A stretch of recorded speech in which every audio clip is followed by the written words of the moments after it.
오늘 우리에게 주시는 하나님의 말씀은 신약 성경 누가복음 7장 29절로 35절에 있는 말씀입니다. 신약 성경 102면입니다.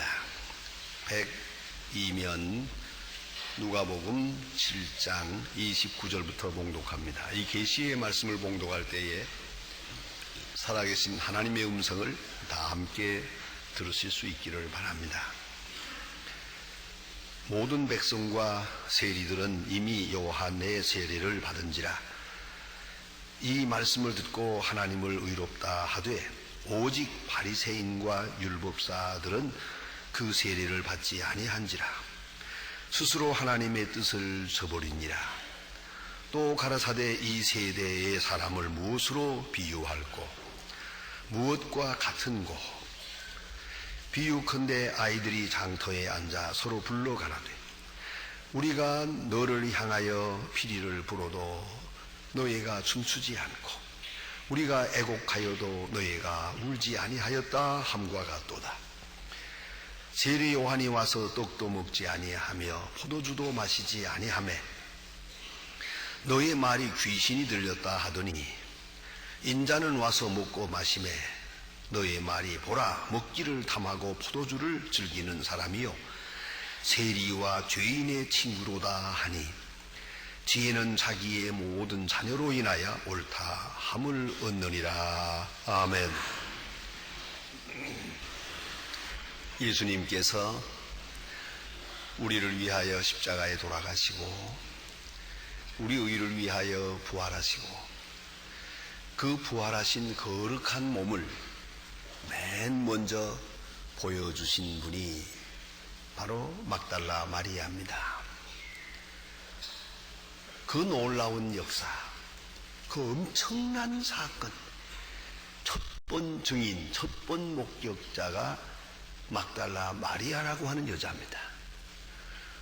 어떻게 해서 예수님께서 이와 같이 특별한 여자에게 거룩한 몸을 먼저 보여주셨는지, 그가 첫 증인이 되었는지 생각할 수 없는 놀라운 기적입니다.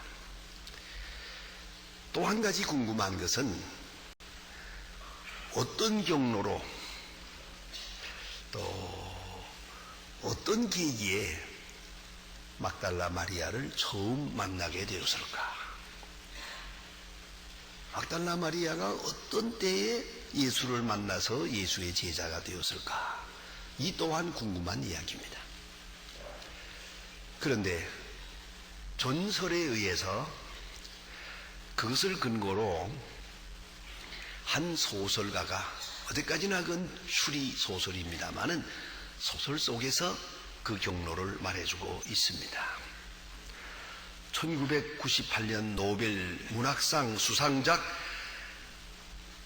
The Gospel According to Jesus Christ 라고 하는 그런 책이 있는데, 노벨 문학상을 받은 이 책의 저자는 주제 사라마구입니다. 포르투갈어 사람인데 그가 전설에 근거해서 이 사실을 우리에게 말해주고 있습니다. 예수님께서 가버나움에서 전도하실 때 가버나움 동구 밖으로 나가시다가 그만 실족을 해서 발을 좀 다쳤습니다. 그리고 발 어디서 피가 납니다. 이걸 좀 싸매고 싶지만은 인근에 집이 없습니다. 그래서 두리번하고 보았더니 저 동구 밖에 외딴 집 하나가 있어요. 그래서 외딴 집을 찾아가십니다. 가서 문을 두드렸는데 막달라 마리아가 거기서 나옵니다. 이 집은 전문적으로 간판을 내걸고 하는 상녀의 집입니다. 막달라 마리아가 요염하게 차려입고 손님을 기다리다가 문을 두드리니까 반기면서 어서 오십시오 하고 문을 열었는데 보자 하니 점잖은 어른이 문 밖에 섰거든요. 막달라 마리아는 이렇게 말합니다. 선생님, 이 집이 어떤 집인지 알고 오셨습니까? 예수님 말씀이 어떤 집인데? 창녀의 집입니다. 그때 예수님께서 말씀하십니다. 그게 무슨 상관이냐? 저는 이 소설을 읽다가 이 대목에서 얼마나 울었는지 모릅니다. 그게 무슨 상관이냐? 막달라 마리아가 예수를 영접합니다.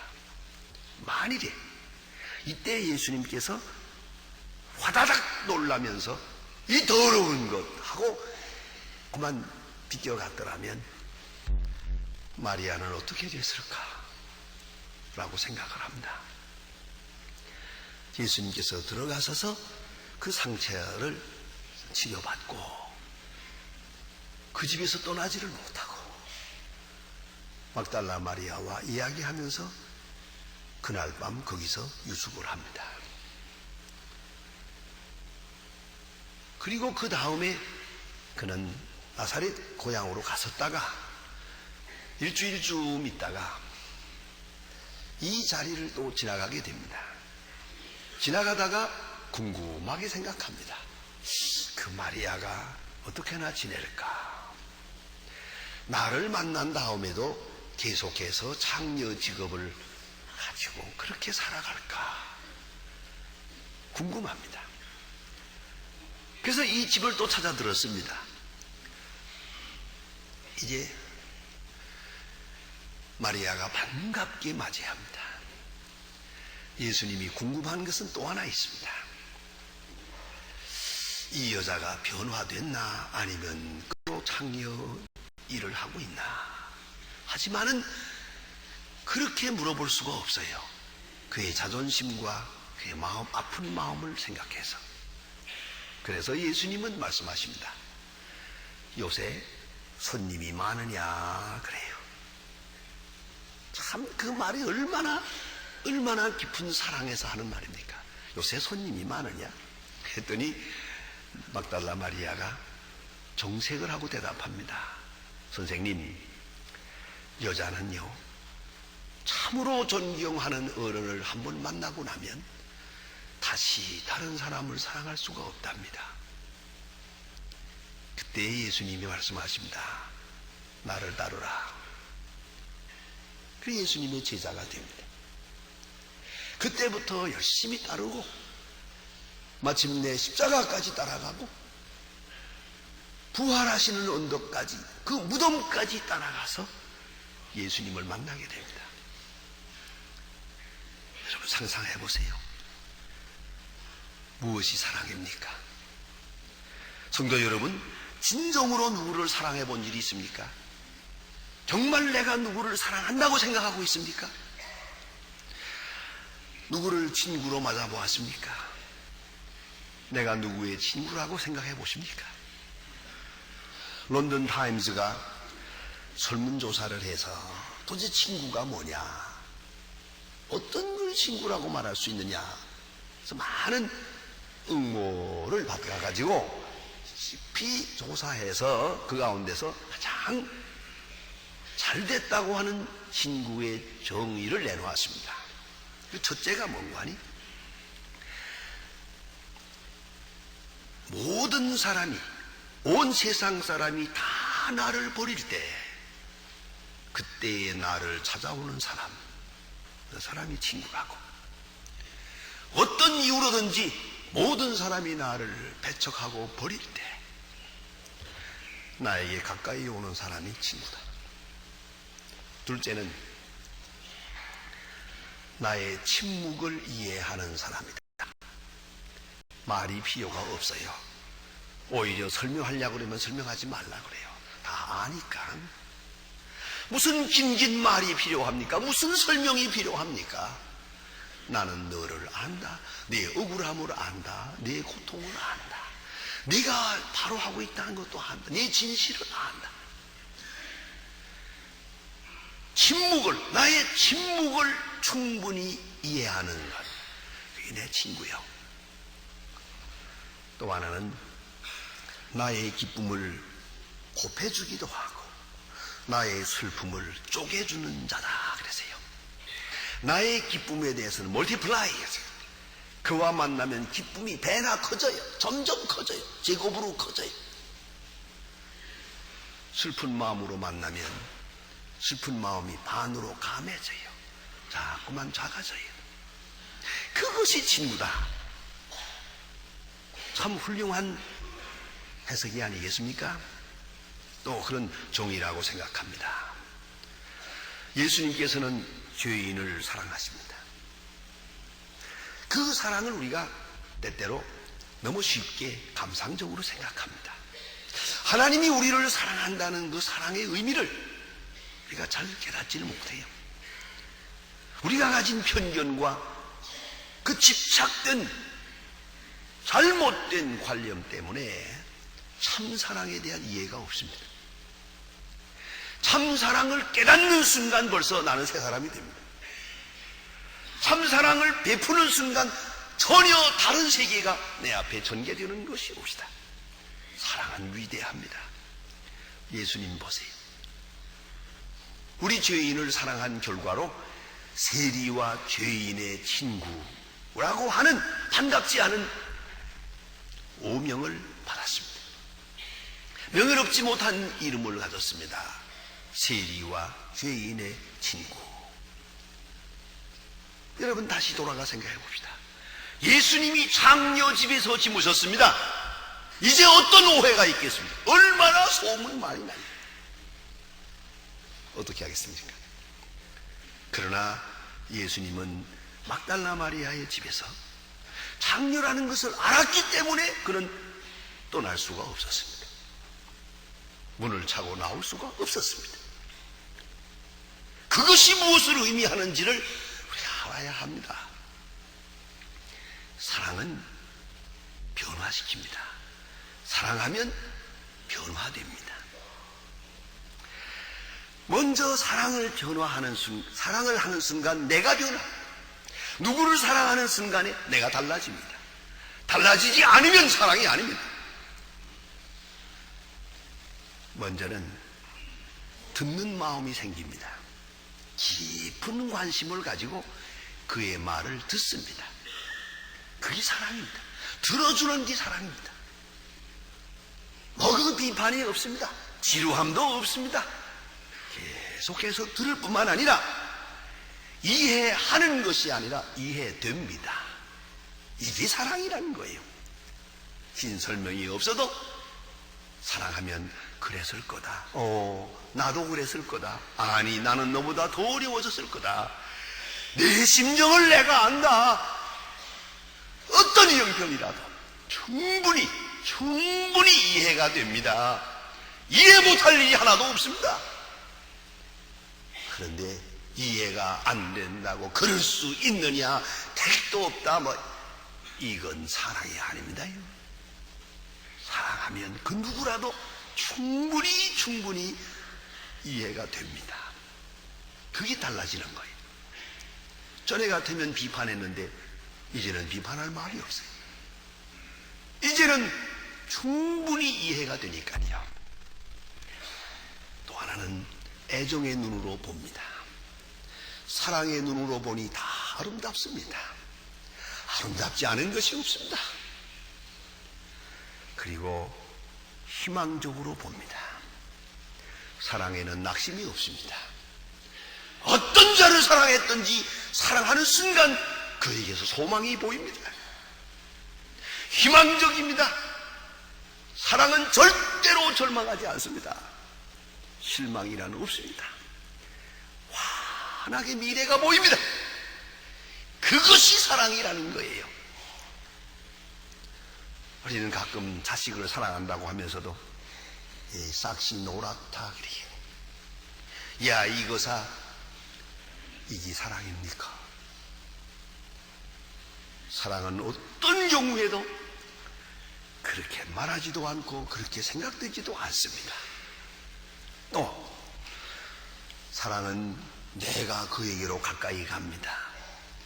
저가 나에게 오기를 바라지 않습니다. 내가 그에게로 갑니다. 그리고 그의 젖에 머뭅니다. 그와 함께 합니다. 그와 함께 먹습니다. 함께 잡니다. 함께 삽니다. 그리고 책임을 같이 집니다. 누가복음 13장에 보면 3년 동안 열매를 맺지 못한 무화과 나무가 있다고 합니다. 주인이 이제는 더 땅을 허비할 수 없으니 찍어버리라, 열매 없는 나무 찍어버리라 했는데 과원지기가 대신 나서면서 하는 말이 1년만 더 기다려주세요. 여기는 중요한 깊은 신앙이 있습니다.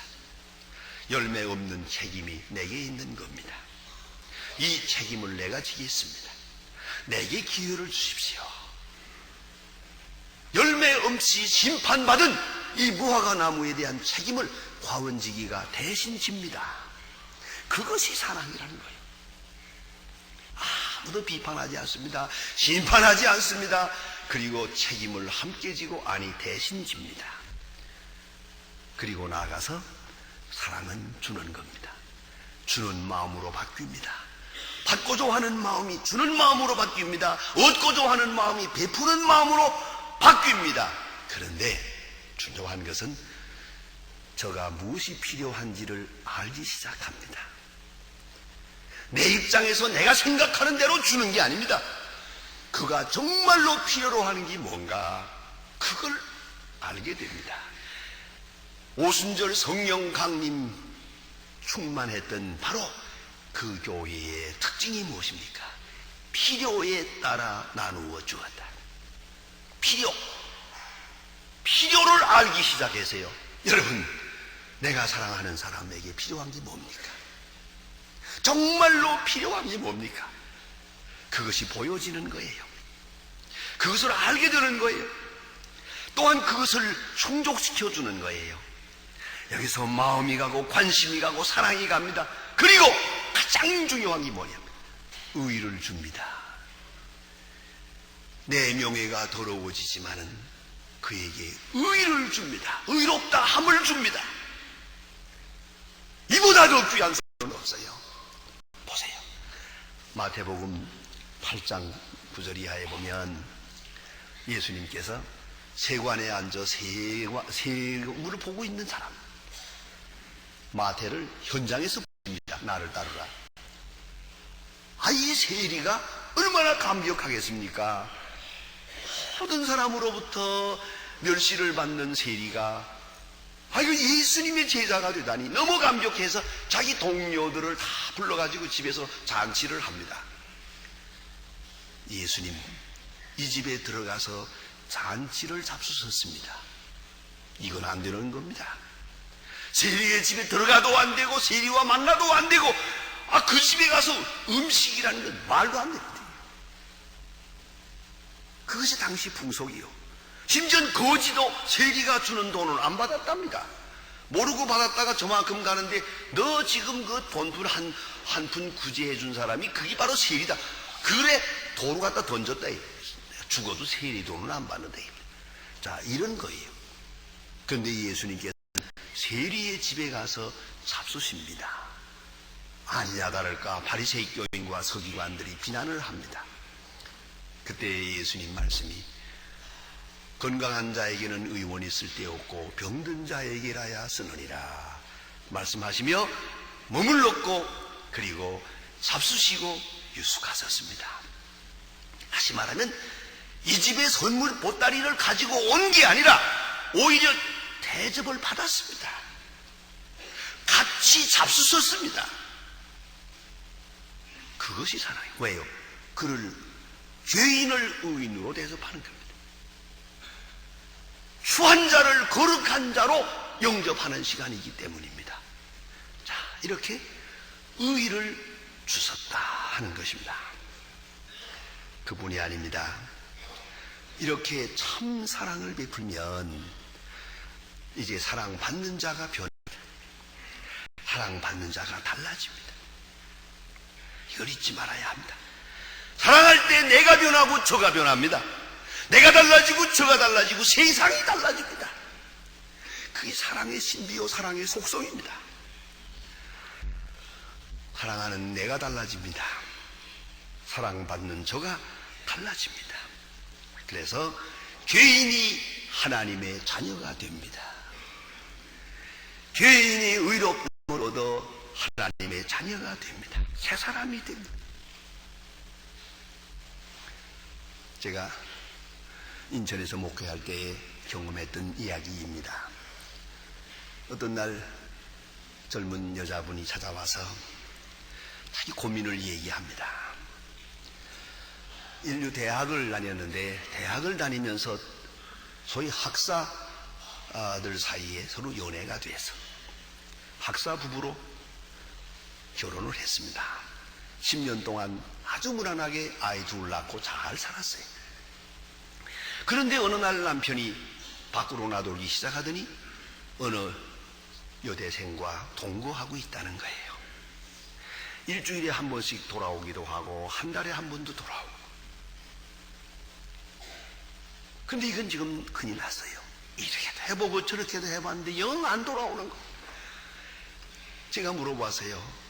혼자 살 자신이 있느냐? 없대요. 사랑하느냐? 한대요. 그래서 자기가 돌아오게 하기 위해서 가진 방법으로 잘 해주고 불평도 하지 않고 심지어는 몸이 약해 보여서 약도 대접을 한다 그래요. 보약도 대접을 하고. 그럼 보약 먹고 보따리 싸가지고 나간대요. 이런 기가 찬 일이 어디 있나.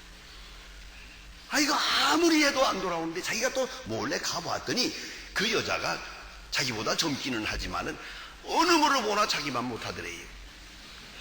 근데 왜 저기 가서 저 여자를 좋아하는지 그걸 알 수가 없다는 거야. 그래서 정말로 남편 사랑합니까? 했더니 사랑한대요. 그렇습니다. 나 하나 물을 텐데 하지 말고 대답하세요. 그러면 돌아왔을 때 잠자리는 어떻게 합니까? 부부 생활은 어떻습니까? 펄쩍 지면서 그건 안 돼요. 그 더러워진 거 안 돼요. 절대 안 된다. 그러더라고요. 그래 저는 얘기했습니다. 죄인을 사랑하려면 내가 죄인이 되어야 됩니다. 더러운 자를 사랑하면 내가 더러워져야 됩니다. 당신이 남편을 사랑한다는 것은 사랑이 아닙니다. 그건 자기 사랑일 뿐입니다. 갔어요. 얼마 있다가 다시 왔는데 남편이 돌아왔대요.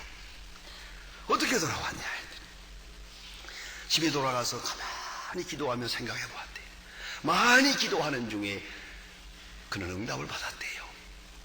이 남편이 밖으로 나가게 된 동기가 그 원인이 내게 있더래요. 당신은 밖으로 나돌고 원인 제공자는 납니다. 내가 잘못한 겁니다. 당신에게 잘못이 없어.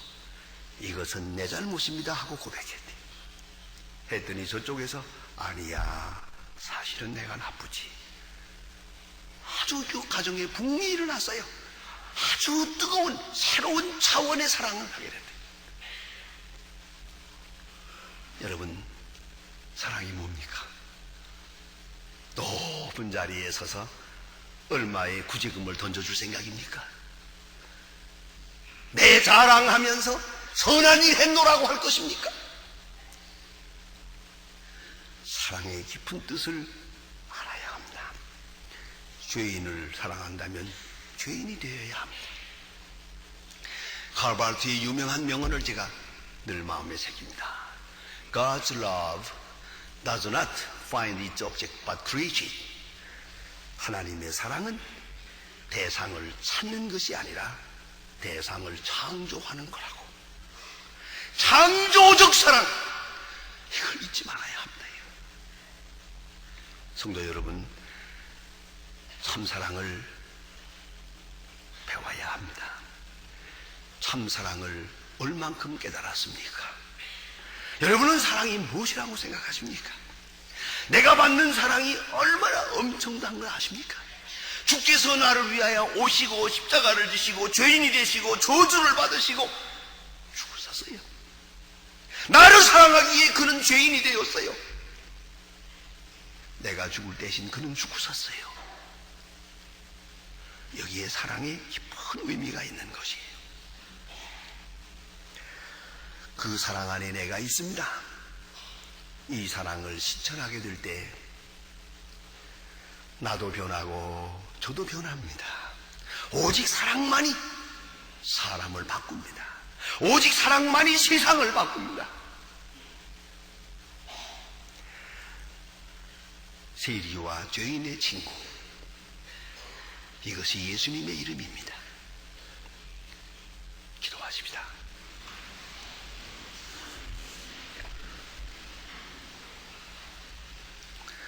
하나님 아버지, 어리석고 미련한 저희들, 사랑을 받으면서도 사랑이 무엇인지를 모르고, 그리고 때로 사랑하지 않으면서도 사랑한다고 하며 스스로 속고 스스로 속이며 사랑하는 미련한 저희들, 참 사랑을 모르기에 기쁨도 없고 감격도 없고 사랑을 해본 일이 없기에 사람 됨의 의미도 모르는 저희들을 불쌍히 여겨 주시옵소서.